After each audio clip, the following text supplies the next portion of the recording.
Perlombaan merebut jawatan Perdana Menteri ke-10 masih diteruskan. Calon Perdana Menteri Pakatan Harapan, Datuk Seri Anwar Ibrahim dan dari Perikatan Nasional, Tan Sri Muhyiddin Yassin selesai menghadap Yang di-Pertuan Agong Sultan Abdullah Riayatuddin Al-Mustafa Billah Shah di Istana Negara hari ini. Bagaimanapun, Istana Negara dilihat belum membuat sebarang keputusan berhubung pelantikan Perdana Menteri ke-10 dan pembentukan kerajaan baharu buat masa ini.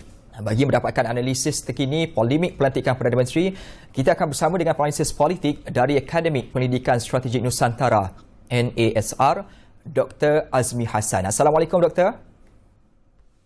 Waalaikumsalam, Dini.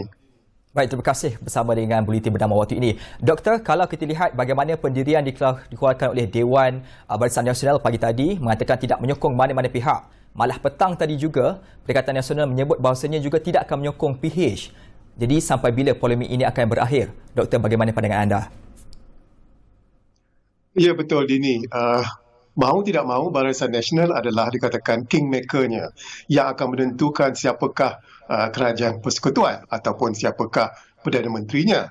Tetapi apabila mereka membuat keputusan tidak mahu menyebelahi mana-mana pihak, maka krisis ini akan berpanjangan. Bagi pendapat saya sendirilah, Dini, bahawa berkecuali itu tidak boleh dilakukan oleh Barisan Nasional kerana masa depan negara bergantung kepada mereka. Sekurang-kurangnya mereka membuat pilihan.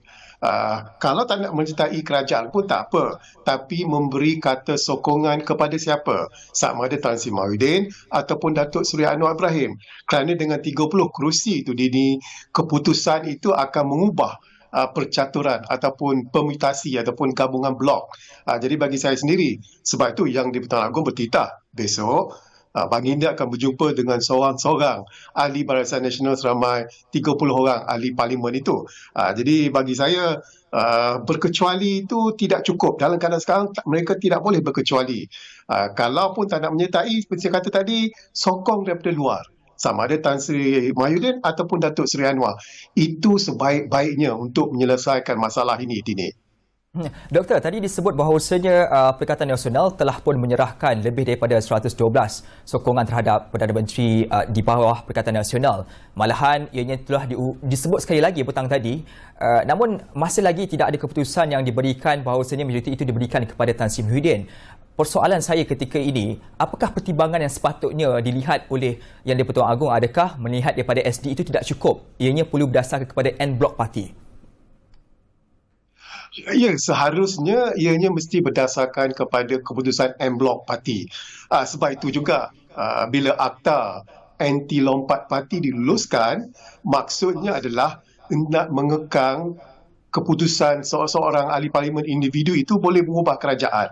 Sebab itu bila seseorang individu daripada ahli wakil rakyat itu berpindah parti, maka tergugurnya status sebagai wakil rakyat. Itu dikatakan nilai ataupun hasrat akta tersebut. Jadi seharusnya lah keputusan dibuat secara en blok. Itu sebaik-baiknya. Tapi kalau kita lihat semua blok-blok parti lain, sama ada Perikatan Nasional, Pakatan Harapan, GPS ataupun Warisan sekalipun, walaupun ada 4-3 ahli parlimen, mereka membuat keputusan secara en blok. Yang menimbulkan masalah adalah Barisan Nasional yang berbelah kepada dua. Ada yang menyokong Perikatan Nasional, ada yang menyokong Pakatan Harapan. Sepatutnya perkara ini tak terjadi kerana mereka bertanding di atas satu simbol, iaitu simbol dacing. Jadi keputusan yang dibuat juga mestilah en blok. Tapi isunya adalah mungkin mereka ada masalah dengan presidennya, itu yang membuatkan terbahagi kepada dua ini. Jadi saya melihat di keputusan sebenarnya untuk membentuk kerajaan persekutuan lebih banyak bergantung kepada Barisan Nasional yang seharusnya membuat keputusan secara en blok. Doktor, saya nak bertanya dalam konteks apabila menyokong kepada mana-mana individu untuk jadikan Perdana Menteri. Disebut tadi, Doktor, bahawasanya kalau tidak mahu masuk kerajaan tetapi sokongan itu juga perlu diberikan. Nanti dalam konteks pentadbiran negara dan juga soal-soal dasar, adakah ini akan menyebabkan berlakunya permasalahan dalam konteks memberi sokongan terhadap apa-apa rang undang-undang ataupun dasar yang akan dibentangkan di Parlimen? Sekali dia terputus-putus saja. Maaf. Dalam konteks ini, saya ingin bertanya kerana doktor mengatakan bahawasanya kalau tidak mahu masuk kerajaan, tetapi mereka juga perlu memberikan sokongan kepada mana-mana individu untuk menyelesaikan polemik ini. Soalan saya dalam konteks ini, doktor, Dalam konteks untuk mana-mana usul yang ingin dibawa di Parlimen nanti, adakah ianya akan menjejaskan kepada dasar-dasar yang dibawa? Ya, Didi. Saya ambil contoh di Kanada lah. Bila bulan Mac lepas, berlaku pilihan raya, kerajaan Liberal Perdana Menteri Justin Trudeau masa itu tak dapat majoriti. Dan sekarang kerajaan beliau adalah kerajaan minoriti. Tetapi perjanjian telah dibuat dengan satu lagi parti pembangkang, itu NDP, supaya menyokong setiap dasar ataupun bajet yang akan dibentangkan oleh kerajaan Trudeau. Jadi maksudnya memang penting bahawa sokongan yang diberikan ini perlu mendapat dikatakan perjanjian ehsan bahawa setiap dasar yang akan dibentangkan siapa saja Perdana Menteri dan kerajaan itu akan disokong oleh mereka yang sama ada membentuk kerajaan ataupun yang berada di luar kerajaan. Maksud saya yang berkata ni adalah bila Datuk Seri Anwar mengatakan kerajaan minoriti itu tidak mungkin akan berlaku. Tapi saya melihat dalam keadaan sekarang, Dini, kerajaan minoriti lah jalan terbaik untuk menyelesaikan kemelut ini. Saya ambil contoh, katakan Barisan Nasional tidak mahu menyertai Pakatan Harapan. Tapi mereka menyokong daripada luar sebagai pembangkang, iaitu setiap dasar dan polisi kerajaan Pakatan Harapan disokong oleh Barisan Nasional. Dan juga bila Barisan Nasional sebagai pembangkang mengusulkan satu dasar, Pakatan Harapan menyokong. Jadi ini dikatakan fungsi dan dikatakan struktur kerajaan minoriti. Sebab saya melihat hanya kerajaan minoriti sajalah yang kita boleh selesaikan kemelut ini, Dini. Ya, Doktor, saya tertarik melihat bagaimana situasi yang berlaku antara tiga parti utama ini. Barisan Nasional dilihat mempunyai keinginan untuk bersama dengan Pakatan Harapan apabila wujud perbincangan bersama. Tetapi Perikatan Nasional tidak mahu dan diulangi petang tadi walaupun berjumpa dengan Yang di-Pertuan Agong. Pada perkiraan Doktor, apakah yang menjadi kesukaran untuk Perikatan Nasional sebenarnya membuka dada setidak-tidaknya mencari jalan pertemuan untuk berdamai antara satu sama lain? Ya, memang menjadi Barisan Nasional juga, Didi, mempunyai masalah dengan Pakatan Harapan. Tapi masalah Barisan Nasional dengan Perikatan Nasional itu dikatakan lebih berat lagi. Terutama sekali dengan Parti Bersatu itu yang katakan ramai mempunyai ahli parlimen daripada bekas UMNO itu. Jadi itu yang dikatakan. Tapi isunya adalah ada beberapa ahli parlimen UMNO pada ketika ini yang menyokong Perikatan Nasional secara individu. Jadi ini yang dikatakan bahawa menjadi masalah. Itu yang dikatakan oleh Tan Sri Mahyudin bahawa beliau sudah cukup mempunyai 112 wakil rakyat yang menyokong beliau. Kerana ada di antara 30 ahli Barisan Nasional itu yang menyokong Tan Sri Mahyudin, yang menyokong Perikatan Nasional secara individu. Tapi masalahnya sekarang adalah ini adalah katakan sejarah lama yang dikatakan sukar untuk diubati oleh kedua-dua Barisan Nasional, Perikatan Nasional dan juga Barisan Nasional dengan Pakatan Harapan. Doktor, dalam masa yang sama juga, saya ingin bertanya dalam konteks kita melihat soal bagaimana strategi yang dimainkan oleh pihak-pihak, khususnya di Sabah dan juga Sarawak. Dalam konteks ini, pandangan daripada doktor sendiri, di manakah letaknya posisi Sabah dan Sarawak dalam usaha untuk memilih siapakah blok yang akan mereka bersama dalam konteks pembinaan kerajaan itu?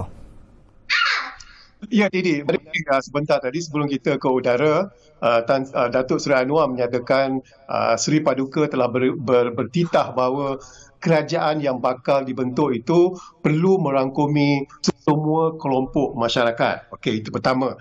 Dan yang kedua menarik adalah mesti juga merangkumi keseluruhan Malaysia, termasuk Semenanjung, termasuk di Pulau Borneo, Sabah dan Sarawak itu. Jadi bagi saya, jua bentuk yang bakal dibentuk itu mesti merangkumi kedua-dua Pulau Borneo ini. Kalau di Sarawak, mesti merangkumi paling mudah GPS Sarawak. Kalau di Sabah, mesti merangkumi sama ada UMNO Sabah, kalau mereka tidak bersama dengan 30 itu, dan juga GRS Sabah, kalaulah dikatakan Pakatan Harapan menjadi kerajaan. Dan sama juga kalau Perikatan Nasional menjadi kerajaan, mesti merangkumi. Itu maksudnya saya memiripkannya lebih dekat kepada kerajaan perpaduan. Bukan kerajaan campuran, tapi kerajaan perpaduan yang inklusif semua pihak. Itu sebaik-baiknya. Dan mungkin ada hikmah yang kita melaluinya sekarang bahawa kerajaan perpaduan akan ditubuhkan. Selain daripada kita dah biasa dengan kerajaan campuran sebelum ni, tidak berjaya, mungkin Tak kira lah sama ada pakatan ataupun perikatan mampu menubuhkan kerajaan perpaduan. Itu sebaik-baiknya lah Dini pada buat ketika ini. Nah, antara Datuk Seri Anwar Ibrahim dan juga Tan Sri Muhyiddin Yassin dalam konteks membina kerajaan perpaduan itu, dua individu ini siapakah yang lebih cenderung untuk mampu meredakan tekanan pihak-pihak sekaligus boleh memberi tarikan kepada pihak-pihak membentuk kerajaan perpaduan? Ya, Dini. Memang sukar kalau nak dikaitkan dengan dua blok ini, Perikatan Nasional, mereka ada calon Perdana Menterinya. Pakatan Harapan ada calon Perdana Menterinya. Jadi dalam keadaan kerajaan perpaduan seharusnya lah seelok-eloknya kedua blok dikatakan bersama. Jadi maksudnya Perdana Menteri kita seorang saja ada. Untuk dikatakan membahagikan timbalan Perdana Menteri, mungkin satu blok lagi tak setuju. Tapi ada kemungkinannya kalau banyak negara Israel umpamanya baru-baru ini mereka dikatakan mengambil giliran sebab ada banyak blok dalam kerajaan Israel, mereka mengambil giliran sebagai Perdana Menteri. Jadi bagi saya untuk menyelesaikan masalah ini supaya kerajaan perpaduan dapat ditubuhkan, dua blok besar ini yang masing-masing nak jadi Perdana Menteri, Datuk Seri Anwar Ibrahim ataupun Tan Sri Muhyiddin Yassin diberi peluang untuk menjadi Perdana Menteri. Siapa dulu, 2,5 tahun lepas itu, orang lain pula. Dan ini pernah dilakukan ataupun direncanakan oleh Pakatan Harapan apabila mereka memenangi pilihan raya PRU 14. Jadi saya tak nampak kenapa ini tidak boleh dilakukan demi untuk menubuhkan kerajaan perpaduan ini. Doktor, dalam masa yang sama juga disebut tadi bahawa dua individu ini mungkin agak sukar untuk bersama mencari titik pertemuan dan akhirnya membentuk kerajaan perpaduan. Kita cuba melihat kepada suatu perkara yang lebih jauh keterhadapan kerana kita pernah melalui fasa ini juga ketika krisis langkah Sheraton sebelum ini. Dua individu nama disebut sebagai calon Perdana Menteri tetapi akhirnya nama lain yang menjadi Perdana Menteri. Selain daripada dua individu ini, barangkali ada ataupun tidak nama-nama lain yang mempunyai potensi besar untuk menyatu padukan parti-parti politik sekaligus membentuk kerajaan perpaduan. Sebenarnya ada. Tetapi oleh kerana keputusan PRU itu sebenarnya telah dikatakan saya sebut secara terus-meneruslah. Kenapa sebelum PRU 15 Tun Dr. Mahathir menawarkan diri beliau sebagai calon Perdana Menteri. Beliau menawarkan bukan melalui landasan GTA sebab kita tahu GTA tidak akan mampu membentuk kerajaan dan kemungkinan mungkin Tun Dr. Mahathir dah nampak perkara ini akan berlaku sebab tu beliau menawarkan sebagai calon. Katakanlah Didi, jikalau Tun Dr. Mahathir berjaya mengekalkan Parlimen Langkawi itu, nak menjawab soalan Didi lah, soalan yang hipotetikal, bahawa Tun Dr. Mahathir adalah satu individunya yang dikatakan neutral, yang tidak berpihak kepada mana-mana, tidak berpihak kepada pakatan ataupun perikatan ataupun barisan sekalipun, mampu menjadi Perdana Menteri dengan mendapat sokongan 112. Dan ini pernah berlaku di Itali, iaitu semasa kemelut mereka tahun lepas, Mario Draghi, iaitu seorang yang tidak ada parti, telah dilantik sebagai Perdana Menteri Itali dan bertahan sampai setahun setengah. Sehinggalah bulan September lepas dia adakan pilihan raya kerana sokongan terhadap beliau ditarik. Tapi itu boleh kita lakukan. Tapi apakah daya Didi Tun Dr. Mahathir tewas di Parlimen Langkawi. Selain pada Tun Dr. Mahathir, saya nampak semua calon-calon yang boleh menjadi Perdana Menteri itu terikat dengan parti masing-masing. Walaupun Tunku Razali tewas, beliau juga dikatakan boleh menjadi calon neutral, Perdana Menteri yang neutral, tapi masih berkait dengan Barisan Nasional. Jadi selain daripada Tun Dr. Mahathir, Didi, saya tak nampak lagi Perdana Menteri yang bakal ataupun boleh mendapat sokongan dalam kerajaan perpaduan merentas parti itu, Didi. Doktor, ada tanggapan dari setengah-setengah pihak, PH dan juga Anwar harus diberi peluang untuk membentuk kerajaan kerana mereka memiliki kerusi terbanyak, iaitu 82 kerusi. Jadi persoalannya, sejauh mana tafsiran ini boleh menjadi kenyataan? Didi, sebenarnya kedua-dua blok yang besar ini bukan saja Pakatan yang mempunyai kerusi terbanyak, tetapi juga Perikatan Nasional yang kedua terbanyak telah diberi peluang. Sebab dalam perlembagaan kita tidak ada peruntukan yang menyatakan blok yang mendapat kerusi terbanyak diberi peluang pertama. Di negara demokrasi lain memang itu peruntukannya. Tapi kita tak ada. Tapi sebenarnya kita telah beri peluang kepada kedua-dua blok ini yang besar ini, tetapi mereka tak berjaya walaupun telah diberi masa. Tapi sebenarnya di 72 jam itu ataupun 3 hari kita tanpa kerajaan masih awal lagi. Kerana kenapa saya kata masih awal adalah kerana paling banyak 82 kerusi oleh Pakatan Harapan itu dia agak jauh dengan 112 ataupun 111. Jadi ianya memerlukan sedikit masa untuk mendapatkan sokongan. Tapi bagi saya, peluang telah diberi kepada kedua-dua blok ini untuk menubuhkan kerajaan. Dan sekali lagi saya katakan, sepatutnya isu ini dah selesai lama dah. Saya rasa dalam masa 24 jam dulu lepas pilihan raya dah selesai. Tapi oleh kerana Barisan Nasional tidak mampu membuat keputusan secara en blok, itu yang membuatnya ianya berlarutan. Bukan nak salahkan Barisan Nasional, tapi itulah hakikatnya sekarang kenapa kemelut ini tidak dapat diselesaikan hingga ke malam ini. Doktor, Yang di-Pertuan Agong telah dijangkakan terus memberikan tanggungjawab kepada Datuk Seri Ismail Sabri Yaakob sebagai Perdana Menteri caretaker. Apakah ia satu keputusan yang praktikal? Bukan saja keputusan yang praktikal tetapi terpaksa.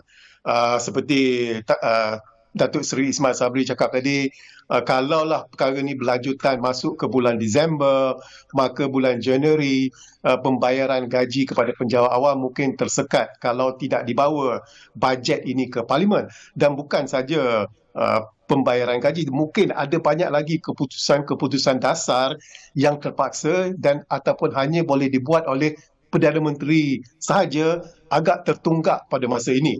Dan kita tahu cabaran yang paling hebat adalah cabaran tentang ekonomi.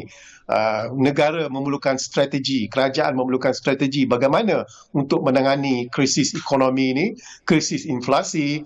Dan kalau tanpa kerajaan, tanpa Perdana Menteri dalam masa yang lama, kita akan tertinggal bukan saja 1 hari, 2 hari, tapi mungkin berminggu-minggu. Sebab 1 minggu tiada polisi ataupun dasar yang dapat dibentuk, kita akan merasa kesannya. Kerana pada ketika ini perjalanan begitu cepat, kerana apa yang berlaku bukan hanya berkait dalam negara kita, tapi yang lebih penting ia berkait apa yang berlaku di luar sana secara global.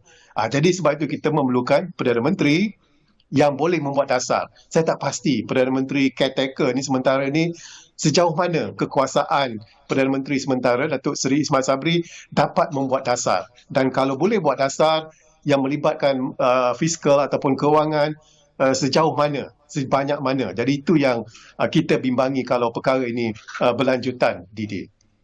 Doktor, esok 30 ahli Parlimen di Peribahasa Nasional diminta untuk menghadap Yang di-Pertuan Agong. Daripada jangkaan doktor sendiri, apakah kebarangkalian akan berlaku? Adakah ia bertujuan untuk mengesahkan SD-SD yang dikatakan didakwa itu telah pun diserahkan oleh parti politik tertentu ini?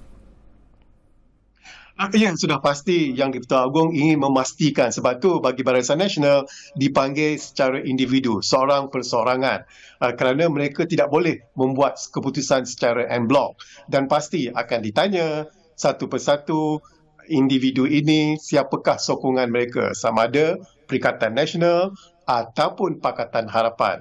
Dan kita dah tahu dah dalam Perikatan Nasional permutasinya adalah satu Perikatan Nasional dengan 73 kerusi, kemungkinan campur GRS Sabah dan kemungkinan campur GPS di Sarawak.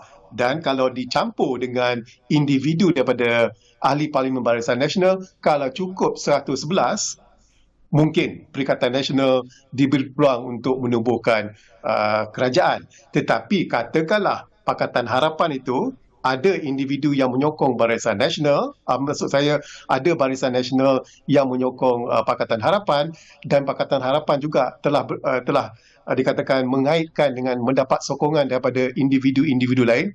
Setakat ni kita tak tahu, saya pun tak tahu. Kalau cukup 111, mungkin Pakatan Harapan. Jadi penting berapa ramai di antara 30 itu yang menyokong Perikatan dan yang selebihnya menyokong Pakatan, dan mungkin juga yang akan menyatakan mereka berkecuali.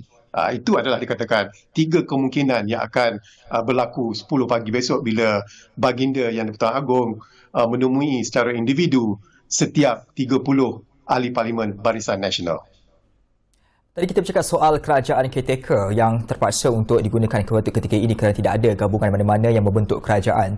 Dalam konteks ini, persoalan paling besar ingin ditanya, berapa lama sebenarnya kerajaan caretaker ini boleh berfungsi sebenarnya, Doktor? Ya, sebenarnya tak ada dalam peruntukan SOP SPR ke SOP kerajaan ataupun perlembagaan berapa lama kerajaan caretaker ini boleh berfungsi selepas pilihan raya, selepas parlimen dibubarkan. Dan kita tahu selepas parlimen dibubarkan, kerajaan sementara yang dipimpin oleh Datuk Seri Ismail Sabri adalah bermula daripada parlimen dibubarkan pada 10 Oktober sehinggalah pilihan raya pada November 19. Itu jelas. Dan kuasa Perdana Menteri caretaker, Kabinet caretaker juga jelas. Tiada dasar yang besar yang boleh digubal, tiada dasar yang melibatkan kewangan yang banyak dikatakan yang boleh juga yang dibenarkan digubal, itu jelas. Tapi sekarang ialah kita ada berada dalam dikatakan perkara baru, iaitu selepas pilihan raya, kerajaan caretaker itu terpaksa disambung khidmatnya sehingga mana sehinggalah kerajaan persekutuan yang baru ditubuhkan, dan kemungkinan juga kekangan-kekangan kerajaan caretaker semasa kempen pilihan raya itu akan dikekalkan. Tapi sebenarnya lah kita tak boleh mengekalkannya dalam masa yang lama. Seboleh-bolehnya bila masuk Januari seharusnya lah kita sudah mempunyai Perdana Menteri dan juga kerajaan persekutuan seperti yang dikendaki oleh baginda, iaitu kerajaan persekutuan yang inklusif. Doktor, mengakhiri temu bual khas ini, saya ingin bertanya melihat kepada situasi semasa. PRU ke-15 diharapkan akan wujudnya sebuah kerajaan yang lebih stabil. Namun begitu, hari ini kita lihat hasilnya tidak seperti itu. Dan saban hari, rakyat semakin resah dan gelisah menantikan apakah episod seterusnya. Untuk mengakhiri kemulut ini, apakah penyelesaian paling terbaik dan inklusif yang perlu dilakukan oleh parti-parti politik, khususnya kepada kepimpinan-kepimpinan itu? Bagi saya paling mudah adalah Barisan Nasional perlu membuat keputusan secara en blok. Ketepikanlah sedikit perselisih faham. Kalau ada yang tak suka Presiden tu, fikirkan kepentingan negara. Itu cara mudahlah bahawa keputusan Barisan Nasional membuat en blok. Kita tahu kerajaan mana. Tak semestinya mungkin perikatan ataupun pakatan, tapi keputusan secara en blok. Tapi Didi, saya masih berpegang kepada kerajaan minoriti. Kerajaan perpaduan nampak cantik tapi sukar untuk dilaksanakan. Jadi kerajaan minoriti ini seharusnya katakanlah, sekali lagi saya cakapkan, Barisan Nasional tak perlu berada dalam kerajaan tapi menyokong daripada luar. Tapi sokongan itu beri di masa had. 3 tahun, 4 tahun, supaya dalam masa terdekat ni tidak akan ada pilihan raya. Saya dah tak boleh dah. Kalau nak ada pilihan raya tahun depan pun, saya rasa bukan saya seorang saja, ramai lagi tak mahu pilihan raya. Jadi cara penyelesaiannya adalah mau tak mahu bergantung kepada keputusan Barisan Nasional. Tapi saya lebih menjurus kepada kerajaan minoriti. Kalau kena caranya, ia boleh bertahan 3 tahun, 4 tahun. Seperti yang saya sebut tadi, Kanada, kerajaan Justin Trudeau sekarang, dia boleh bertahan daripada bulan Mac 2022 hingga tahun 2025. 3 tahun lebih tu diberi masa sebagai kerajaan minoriti. Jadi bagi saya, kerajaan perpaduan nombor 1. Kalau tak dapat juga, kita pergi kepada kerajaan persekutuan bentuk minoriti, Didi.